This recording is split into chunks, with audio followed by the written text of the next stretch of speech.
Another sad day for Putin stooges, Kremlin propagandists. How you gonna spin this one, guys?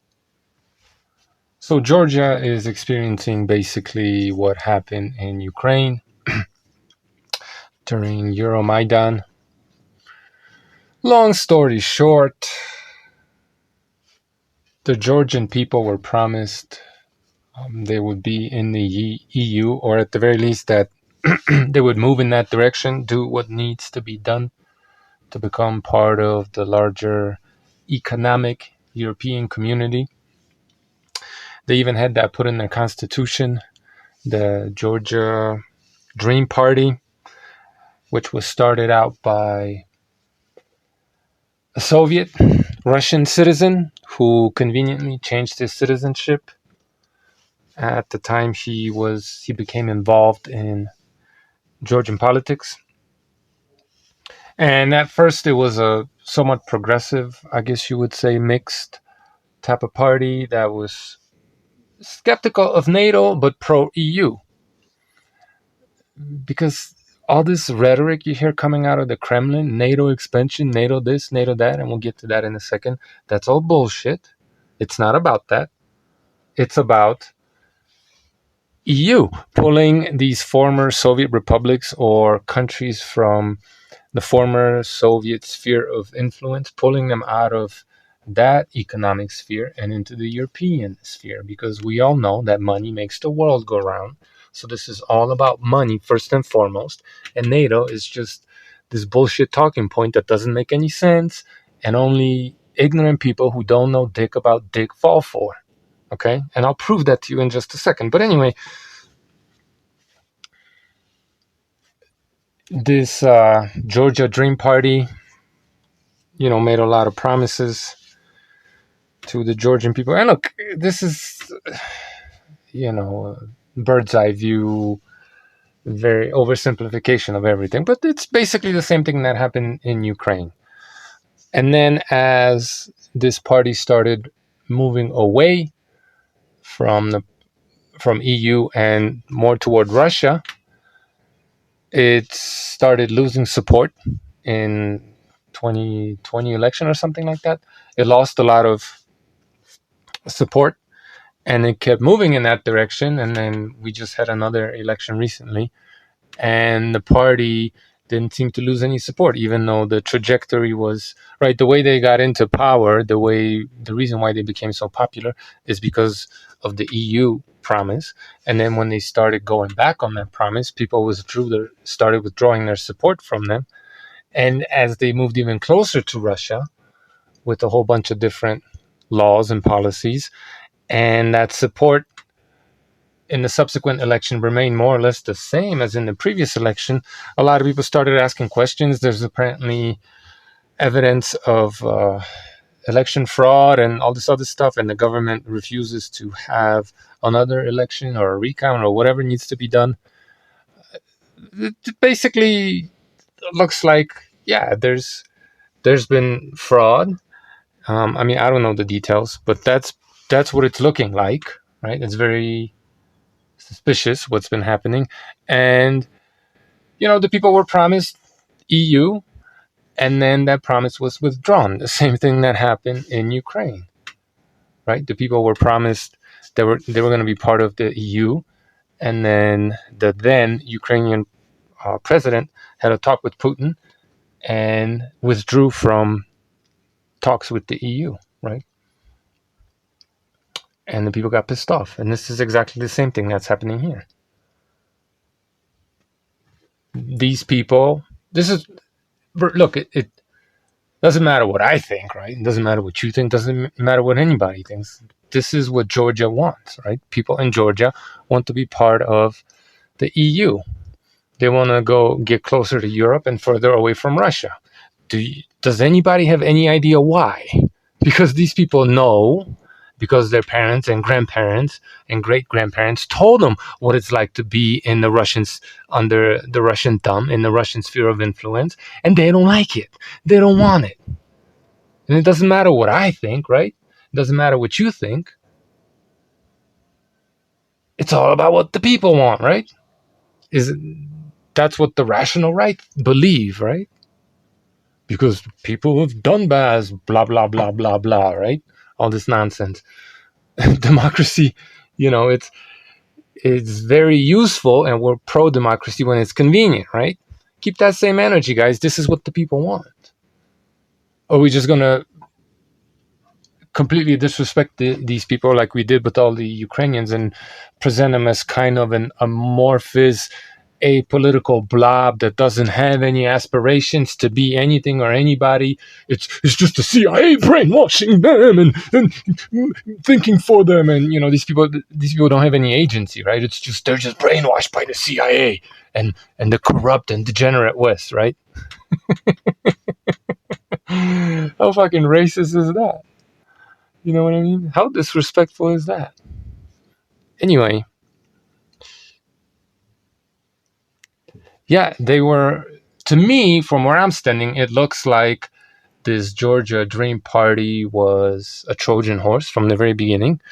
To be able to get into power, it formed some type of a coalition with a variety of different parties and promised the people that which would garner them the support of the people.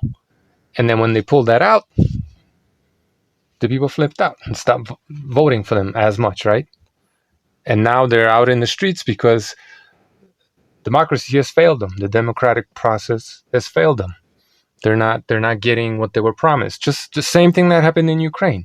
No, not membership in NATO, because there was no path for Ukraine to be part of NATO. Okay? And that surely would have been vetoed by a whole bunch of different members. That has nothing to do with that. Now, yes, countries such as Ukraine or Georgia being part of NATO is a huge problem for Putin because that means he can't invade. Duh. But ultimately, or first and foremost, it's not about the fact that NATO's expanding, and that's not even the right way to present what's happening, right? But it's not about NATO expansion. It's about being, well, taken out of the Soviet Russian sphere of influence, meaning Georgia, who currently most of their trade is with Russia, their economy is intimately tied to Russia, right? That would change. They would become part of the European economic community, for better or for worse. So it's this is what the people want, and Putin doesn't want that. And it was the same thing with Ukraine. Putin doesn't want it, right? So what is it about, guys? Is it about the people of Donbass, or is it about what Putin wants? Is it about saving Russian lives, or is it about what Putin wants? We know what this is about. And just to prove my point about this Russian propaganda about NATO expansion being bullshit, and how fucking dumb you have to be to still to this day believe it.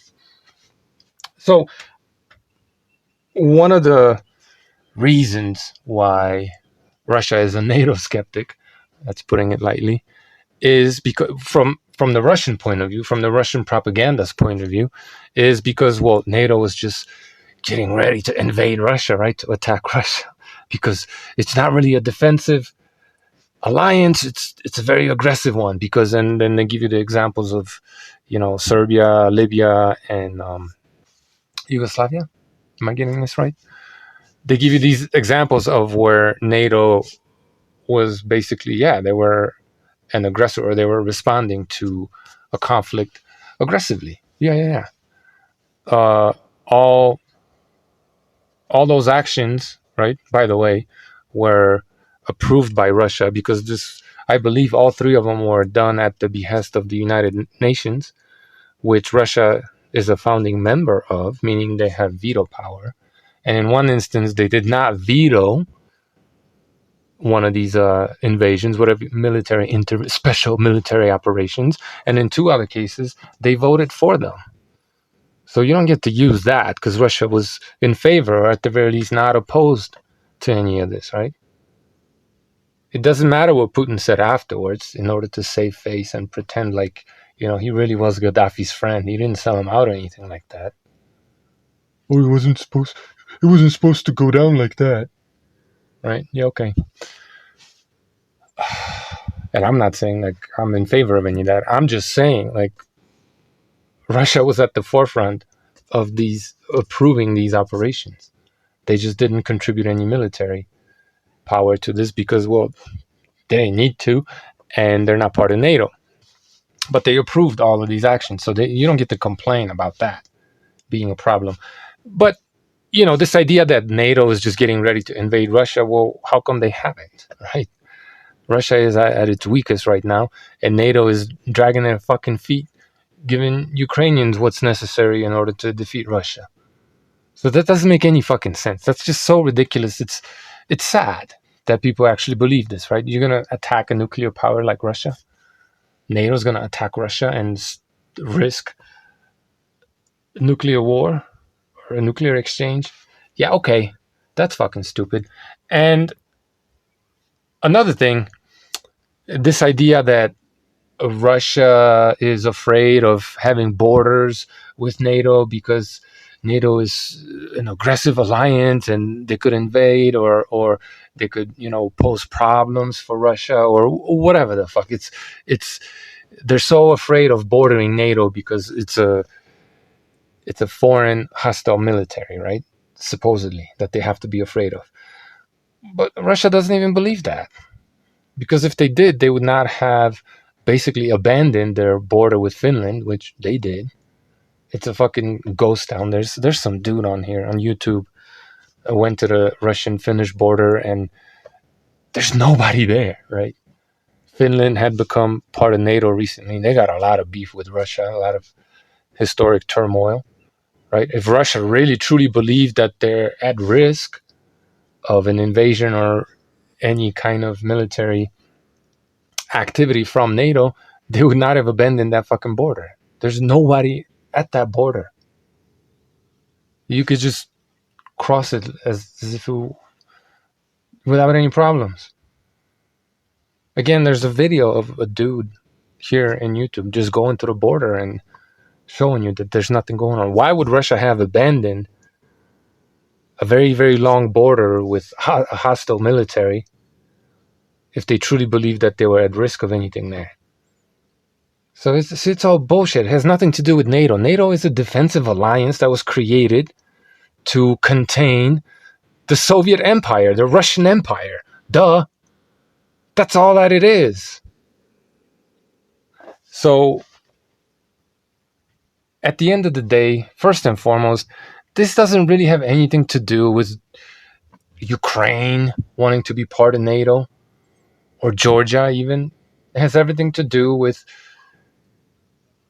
people who have experience dealing with Russia saying no thank you. That system fucking stinks.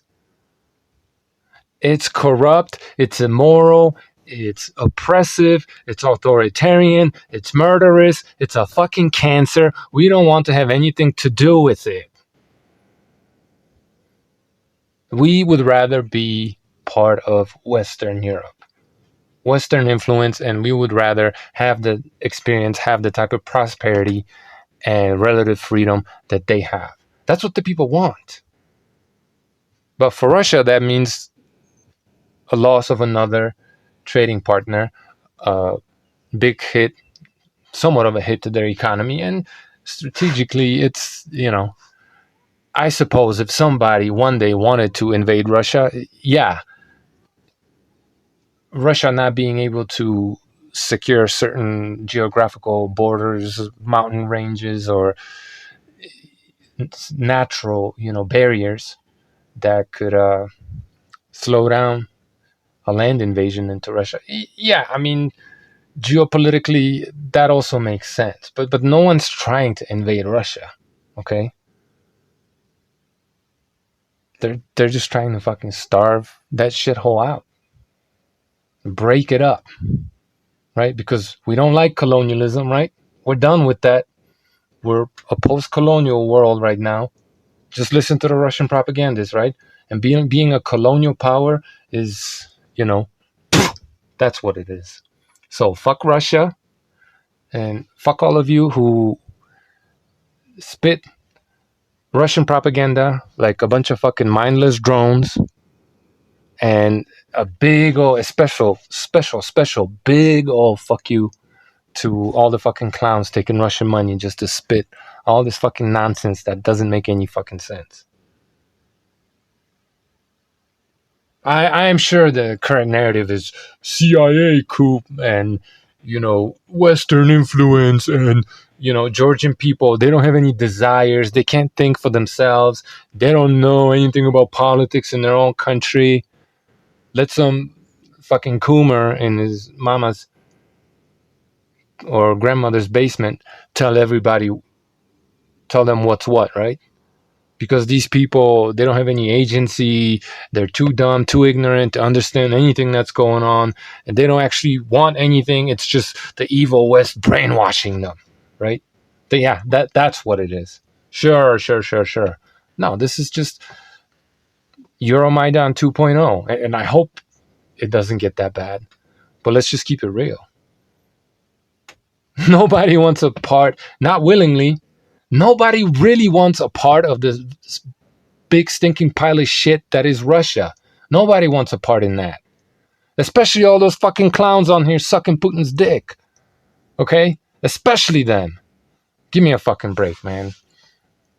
It's high time all those slaves, let's just call them what they are, of the Russian Empire got to establish their own nation states, right? Ain't we pro nationalism? I thought we were pro nationalism.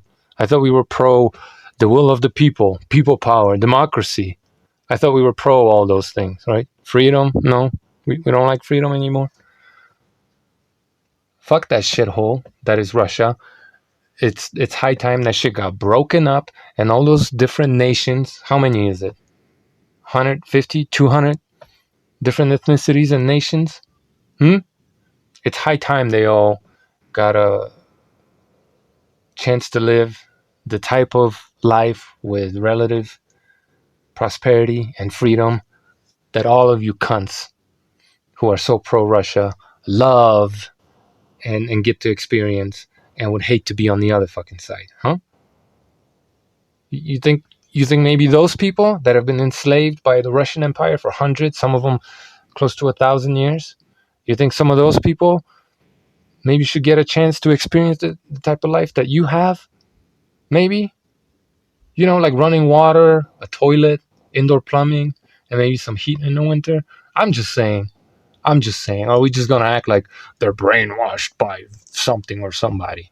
And no, not you, right? Not you. Them. It's them. Yeah, it's them. Because you have it all figured out. Give me a fucking break, man. Shout out to all the people in Georgia. I mean, I hope they get what they want.